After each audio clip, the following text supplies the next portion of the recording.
Devant la pénurie majeure, non seulement en pharmacie, mais dans d'autres secteurs d'activité, il y a eu un exercice de planification stratégique du ministère de la Santé. Une de ces mesures-là, évidemment, était de voir comment on pouvait donner plus facilement accès à la profession aux immigrants.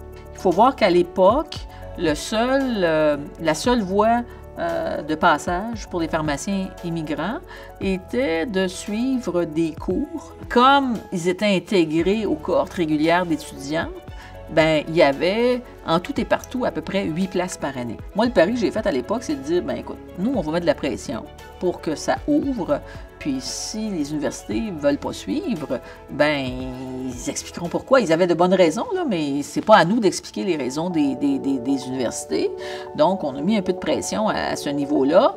Parallèlement à ça, une des objections de l'université, c'était, ben écoutez, ça prend des sous pour faire des programmes et tout ça, puis il n'y avait pas de sous. Puis c'était une excellente raison à ce niveau-là. Donc, on est allé chercher probablement la plus grosse subvention qui a jamais été donnée de la part du ministère de l'Immigration, donc pas loin, un peu plus d'1 million de dollars, pour développer un programme de formation d'appoint, un programme de qualification en pharmacie.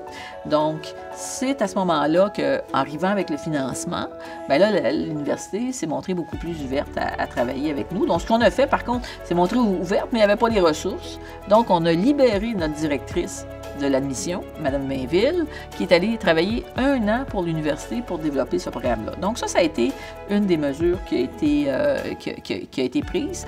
Par contre, ce qu'on se rend compte avec le temps, c'est que les gens qui passent par le QEP, le programme de qualification en pharmacie, bien que c'est un petit peu plus long, ont beaucoup plus de facilité par la suite à se trouver des emplois et s'intègrent beaucoup plus facilement au sein de la profession.